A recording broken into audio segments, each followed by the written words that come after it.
Hi, my name is Ellen Lindsay, and I'm the principal of AMSA. And I'm here with James Fryer, who's our Dean of Students and the administrator over our ELL program.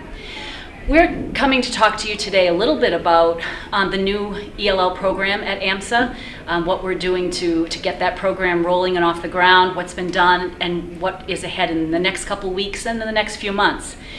So we discovered when Dr. Lewis and I came on in the administration last spring that we were significantly, or AMSA was significantly behind and had very large gaps in our ELL program. This poses a real issue for the school on many different levels, but also for our students, and that's what our priority is and what's most important to us, is to make sure that our students have the support that they need each and every day. We knew we had a number of families that were from outside the country, and we needed to find out what supports their students needed in order to be able to really deeply access the AMSA curriculum, which we know is advanced. And so we engaged a consultant. We worked with the Department of Education in Malden, and we came up with a plan on how we were going to identify the students that needed services and how we were going to support them once it was determined who needed our support. So Mr. Fry is going to talk to you a little bit about what's been done so far and what's ahead for us. All right, so just so that everybody knows, what we had to do in order to identify who the students were that should be screened was that we had to go back and pull all of the home language surveys from every student that is currently enrolled here. So we looked at all, roughly almost 1,000 students, to identify which families indicated languages other than English on the home language survey, as we are mandated to do by the state. And so in doing that, we were able to narrow that number down to approximately 300 students whose families indicated another language.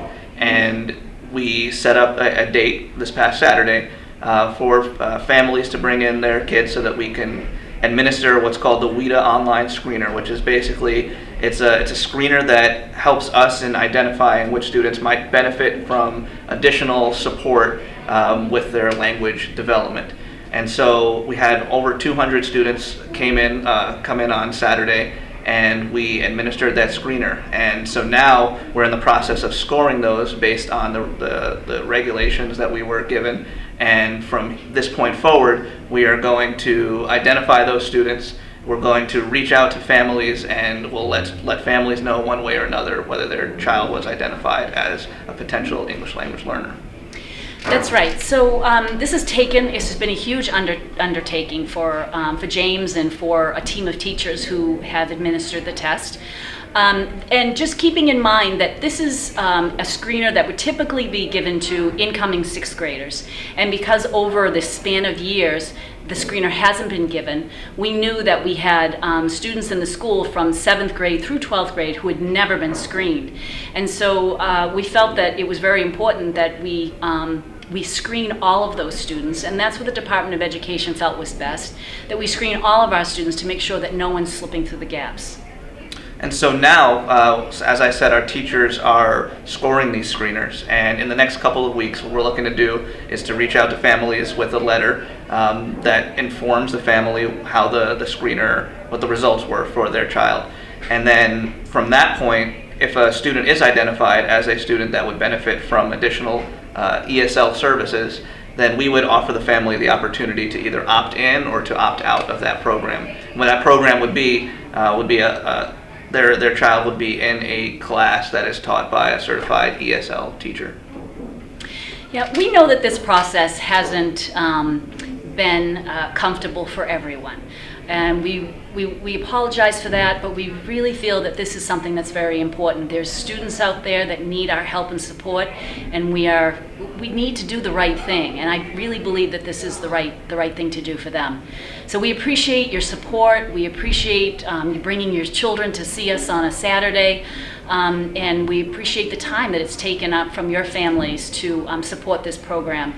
I think that we can help these students that are identified to really be able to bring their language skills to a place where they need to be, where they deserve to be, as they are getting ready to head off to college. These are lifelong skills that we're going to be teaching, and I think it's important for all of our students. And that is what we're all here to do, is to teach our kids. So thanks once again, and if you have any questions, please don't hesitate to reach out to myself or to James Fryer. We're available, via email or phone, or stop by and see us. Thank you very much, and we appreciate your support.